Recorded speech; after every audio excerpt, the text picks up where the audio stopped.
Halo pengguna YouTube yang terhormat, selamat datang. Terima kasih sudah klik video ini. Dan gimana kabar kalian? Semoga sehat selalu. Di video kali ini kita akan membahas film Lampor, Keranda Terbang tahun 2019. Singkatnya, Lampor itu adalah sebuah mitos atau kepercayaan masyarakat Jawa berupa hantu berwujud keranda terbang. Konon katanya, jika ada seseorang yang melihat Lampor itu di malam hari, dipastikan dia akan hilang karena dibawa Lampor. Misalkan dia diizinkan pulang, pasti dalam keadaan gila. Serem kan guys? So, apakah kalian penasaran dengan ceritanya? Let's get to the movie. Jogo adiknya Yunita, ojo nanti ketok. Di awal film kita dibawa ke tahun 1993 di daerah Temanggung, Jawa Tengah, di mana ada seorang ibu bernama Ratna hendak pergi meninggalkan kedua anaknya, yaitu Neta dan adiknya yang masih bayi. Ratna hendak pergi menyusul suaminya yang sekarang sedang menjalani ritual pesugihan dengan seorang dukun. Ratna berpesan pada anaknya, jangan pergi kemana-mana, kalau ada sesuatu jangan sampai terlihat dan jangan sampai melihat. Ojo ndelok, ojo ngasih ketok. Ratna pun pergi. Berungkono ing jagat lor kidul wetan kulon cabang bayi ini si Jamal. Setibanya di sana, dia langsung memanggil Asti supaya Pak D-nya si dukun sesat itu menghentikan ritualnya. Namun terlambat, Jamal sudah dipasang susuk pesugihan dan dia sudah tidak bisa memiliki keturunan lagi. Karena Ratna yang tak kunjung berhenti memanggilnya, Jamal pun keluar. Saat sedang cekcok, mereka tiba-tiba mendengar suara Lampor yang berbunyi Wilwo, dijawil, lan digowo, atau dalam bahasa Indonesianya dicolek dan dibawa. Di saat yang bersamaan, Ratna juga ngelihat Neta yang nyusul ke sana. Neta yang lihat Lampor langsung lari putar balik, namun justru adiknya yang digondol Lampor.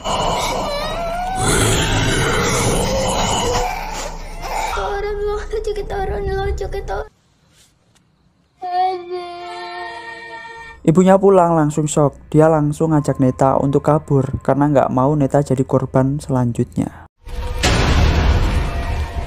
Singkat cerita, kita beralih ke tahun 2019 di Medan. Neta kecil dulu, kini telah menjadi seorang istri orang yang bernama Edwin, keturunan Chinese. Ternyata ibunya Neta baru saja meninggal dan mereka juga sedang mengalami masalah finansial. Neta yang cerita kondisi ekonominya ke kakeknya Edwin, bikin Edwin emosi. Ditambah lagi, Neta dan ibunya selama ini merahasiakan ke dia bahwa ayahnya Neta masih ada di desa. Ibunya Neta yang bilang sebelum meninggal. Edwin lantas mengajak Neta dan anak-anak untuk menjenguk ayah di desa dan menyampaikan pesan-pesan ibunya.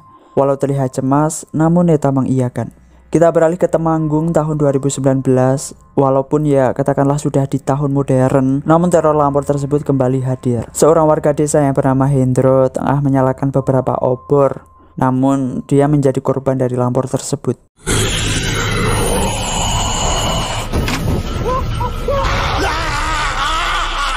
Singkat cerita, Edwin sekeluarga sudah sampai Kendal dan mereka dijemput oleh sepupunya Neta yang dari Semarang, yaitu Yoyo.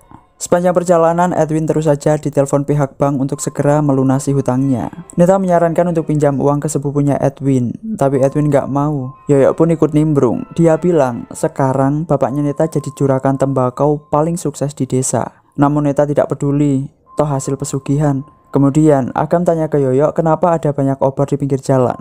Kata Yoyo, obor-obor itu digunakan sebagai penanda jalan untuk Lampor, dan Yoyo menjelaskan mengenai Lampor ke mereka.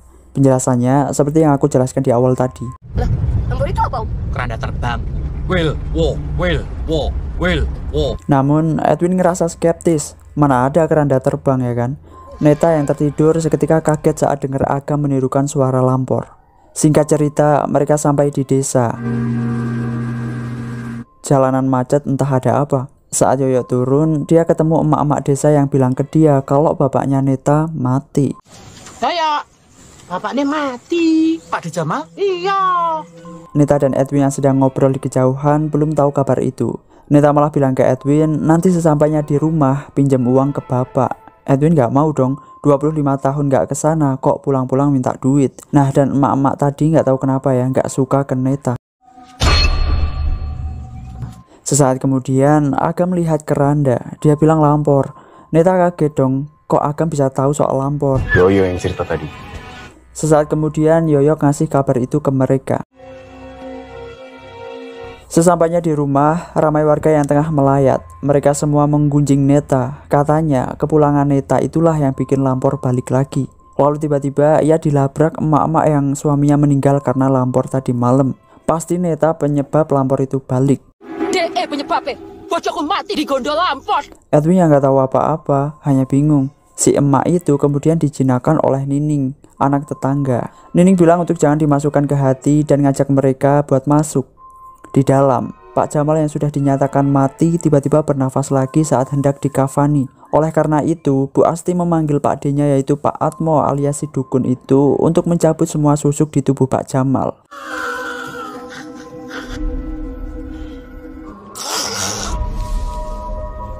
Dan ternyata, kini Bu Asti adalah istrinya Pak Jamal.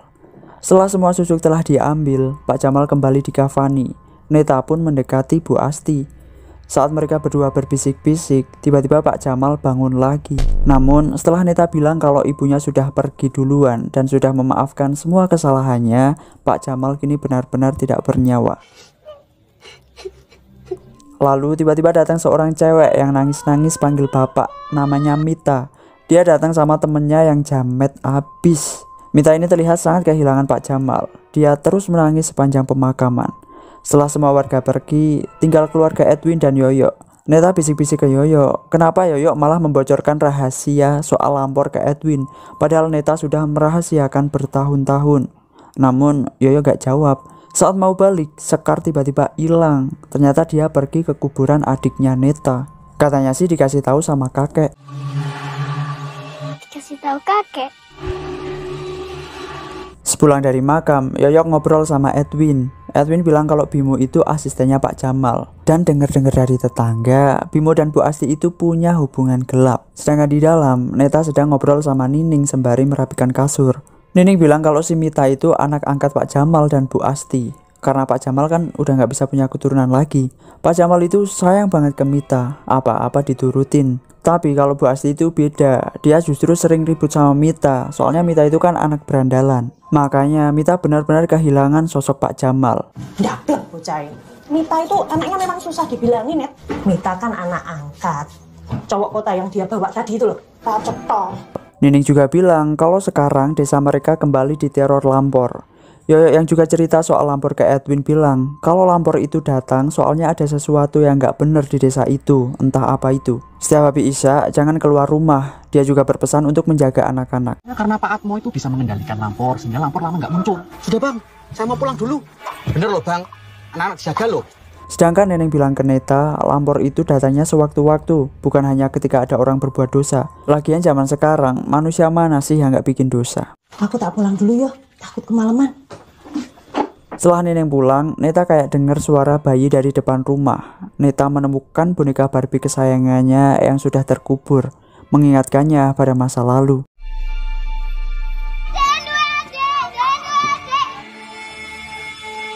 Namun tiba-tiba boneka itu hilang ketika Edwin datang. Mereka kembali ngomongin soal hutang itu dan Edwin ngajak Neta pulang karena Edwin gak nyaman. Tapi Neta gak enak dong, soalnya kan bapaknya habis mati. Mita nguping pembicaraan mereka, ia lantas ingin memberitahu Neta beberapa rahasia Bu Asti. Namun gak sempat karena ada Bimo.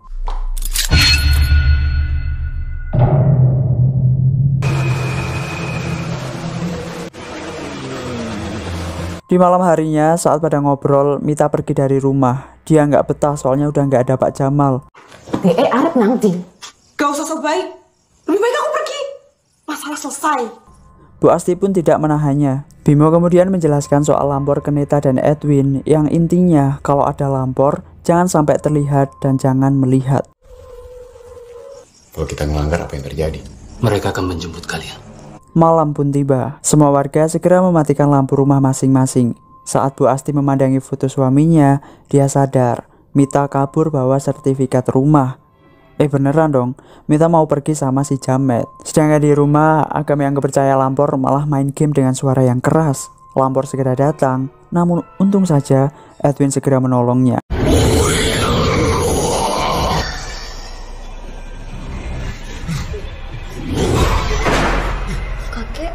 Kini giliran Mita dan Jamet yang dengar suara Lampor.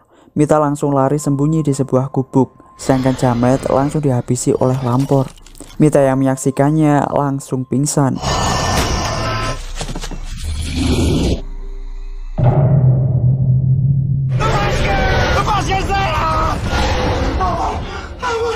Edwin yang sekarang percaya bahwa lampor itu emang nyata, minta penjelasan ke Neta. Kenapa orang-orang bilang kalau Neta penyebab lampor itu datang?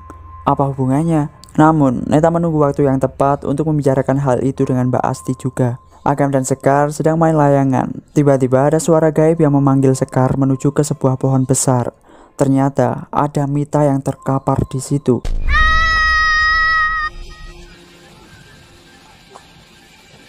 Mereka pun langsung bilang ke ayahnya. Saat dibawa ke kamar, Mita tiba-tiba kesurupan dan nunjuk-nunjuk Neta yang menyebabkan lampor datang. Nining pun segera memanggil Pak Atmo. Sementara Agam balik lagi ke lapangan untuk mengambil layangannya. Tapi tiba-tiba layangnya putus ke arah pohon besar itu lagi. Dan Agam nemuin sebuah kain kafan terkubur yang berisi janin bayi. Sedang apa kamu di situ? Ambil layangan, Om. Saat Edwin mendesak Neta untuk menjelaskan kenapa dia yang menyebabkan lampor datang, Agam bilang Mita mau dibawa pergi. Ternyata dia mau diasingkan karena udah ketemu lampor. Dipastikan nanti malam lampor akan mendatanginya lagi. Edwin yang sempat menahan akhirnya terdiam ketika Pak Atmo menegaskan apa akibatnya. Hentikan ini semua. Kowe iki sopo? Di malam harinya, Yoyok dengar suara orang dari gudang tembakau dan dia ke sana. Edwin yang ingin tahu sebenarnya siapa pendosanya lantas mendatangi Mita di gudang tembakau itu. Edwin, Mita, dan Yoyok kini sekarang di gudang tembakau. Edwin tanya ke Mita sebenarnya siapa pendosa yang dimaksud. Mita bilang bahwa Bu Asti dan Bimo itu sudah beberapa kali anu-anuan dan dia curiga ayahnya itu sebenarnya dihabisi mereka karena meninggal secara tiba-tiba. Setelah itu lampor pun datang dan menghabisi Mita. Saat subuh tiba, Edwin pulang dan bilang apa kata Mita ke Neta. Lalu Sekar bilang kalau kakaknya hilang. Edwin segera mencarinya, namun tak satu pun warga yang melihat Agam. Agam hilang, yo. Pak Atmo pun turut serta membantu menerawang hilangnya Agam. Kata dia, Agam dibawa lampor. Namun tiba-tiba Edwin datang dan membantahnya karena Agam tidak berdosa. Justru Bimo dan Bu Asti lah yang sudah nananinu. Bimo gak terima dong, katanya fitnah. Justru Bu Asti bilang ke Edwin kalau dia mau tahu kenapa Agam dibawa lampor, tanya aja ke istrimu, dia tahu persis jawabannya. Neta akhirnya jujur setelah 25 tahun merahasiakan semuanya, bahwa sebenarnya adiknya itu meninggal karena dibawa lampor, bukan karena sakit. Seharusnya Neta lah yang dibawa lampor untuk tumbal pesugihan ayahnya saat itu. Dan mungkin karena itulah Agam dibawa lampor. Karena ibu nggak mau saya ngerasa salah terus, Bang. Kamu yang ngorbanin Ridwan adikmu. Dengan penuh kemarahan, Edwin memaki Neta dan langsung pergi untuk nyariin Agam. Yoyok mengantarkan Edwin ke Curug Surodipo Gondomayit, tempat yang katanya sebagai sarang lampor. Sekar datang bilang ke ibunya kalau dia sering ketemu kakek alias Pak Jamal. Kakek bilang Sekar atau Agam pasti akan dibawa lampor. Neta langsung capcus pergi ke kuburan Pak Jamal. Dia terus menyalahkan bapaknya kenapa Agam yang jadi korban. Dia nyesel balik ke desa itu karena bapaknya nggak pernah berubah. Tiba-tiba Bu Asti datang. Dia bilang Pak Jamal itu sayang banget sama Neta. Namun Neta nggak percaya. Dia malah nyeplos mengenai hubungan Bu Asti dan Bimo dan tanya kenapa mereka tega menghabisi Pak Jamal. Pertama, Pak Jamal menyetujui hubungan mereka, dan kedua, dia tidak sebejat itu dengan menghabisi Pak Jamal, karena bagaimanapun juga, dia tetap mencintai Pak Jamal, ucap Bu Asti. Saya tahu hubungan gelap Mbak Asti dengan Mas Bimo. Lalu kenapa Bapak harus kalian bunuh? Saya tidak akan melakukan perbuatan sekeji itunya. Bu Asti kemudian memberikan sertifikat warisan ke Neta. Beralih ke Edwin, dia langsung pergi ke curug itu. Sedangkan Yoyok yang ngelihat mobil Bimo langsung menyembunyikan motornya. Ternyata Bimo sama Pak Atmo. Pak Atmo juga pergi ke curug itu, sedangkan Bimo nunggu di mobil. Sepulang dari makam, Sekar bilang lagi ke ibunya kalau kakek nyuruh Neta pergi ke pohon besar dekat lapangan itu. Neta juga disuruh ngelihat sebuah video di iPad Agam yang entah apa isinya. Neta menunjukkan video itu ke Bu Asti dan nitip Sekar soalnya dia mau pergi ke pohon besar itu. Dan ternyata saudara-saudara, isi video itu adalah skandal Bimo dan Nining. Mereka berdua anu-anuan di kamar dan bilang mau menghabisi Bu Asti seperti mereka menghabisi Pak Jamal. supaya dapat menguasai seutuhnya harta Pak Jamal. Mereka menunggu waktu yang tepat sesuai arahan Pak Atmo. Video amatir itu tidak sengaja direkam oleh Agam dan kemungkinan besar Agam dibawa mereka sebagai tumbal lampor. Siapa gue?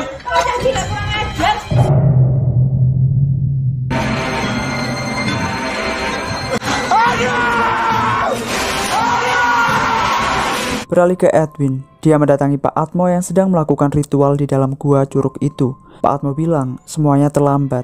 Agam sudah ditumbalkan untuk dibawa lampor sehingga terjadi perkelahian yang berujung keluarnya usus Pak Atmo karena dikapak Edwin.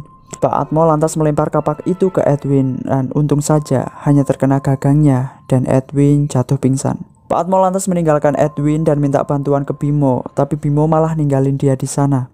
Edwin yang sudah sadar nyusulin Pak Atmo. Namun dia sudah tidak sadarkan diri. Yoyok dan Edwin langsung pergi. Beralih ke Neta, di dekat pohon itu dia menggali sesuai petunjuk gambar dan menemukan janin yang terkubur di sana. Tiba-tiba saja, Tinggalkan bayiku! Neneng menyerang Neta dengan sebuah cangkul.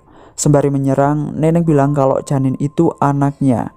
Dia kesal ke Neta, kenapa dia harus pulang dan ikut campur urusannya. Dan terjadilah perkelahian di antara mereka. Sekuat tenaga, Neta melawan dan berhasil menjatuhkan Neneng hingga terguling ke bawah. Tapi tiba-tiba, Pak Atmo sadar kembali. Karena dia seorang cenayang, dia mampu menyembuhkan lukanya sendiri. Bimo dan Nining mengikat Neta dan Agam di halaman gudang tembakau dan langsung menyalakan lampu mobil supaya mereka terlihat dan dibawa oleh lampor. Nining dan Bimo pun langsung masuk ke gudang itu. Yoyok dan Edwin sampai di sana dan segera melepaskan mereka. Tapi saat itu juga lampor datang dan segera mengangkat Neta.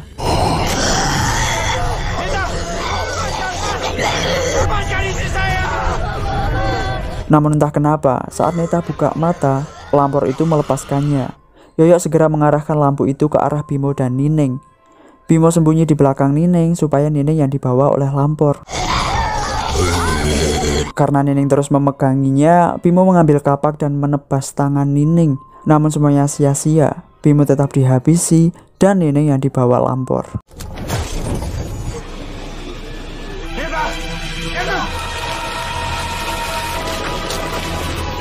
Neta khawatir Sekar diambil lampor. Dia pun bergegas pulang sendiri. Dan benar saja, di rumah Bu Asti diserang lampor karena hendak melindungi Sekar.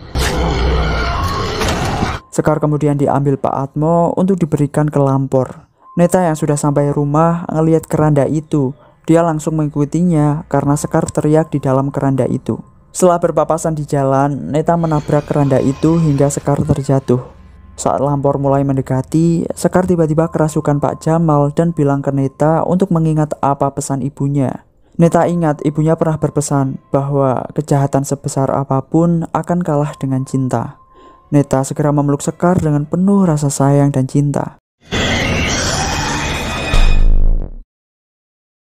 Edwin, Agam, dan Yoyo baru sampai rumah dan ada Pak Atmo. Dia menjelaskan bahwa Neta harus diambil lampor supaya dia bisa jadi dukun paling sakti dan dia juga akan menghabisi mereka semua. Tapi tiba-tiba lampor datang dan justru membawa Pak Atmo. Neta dan Sekar pulang, mereka pun berkumpul dan saling memaafkan. Saya minta maaf ya, Ma.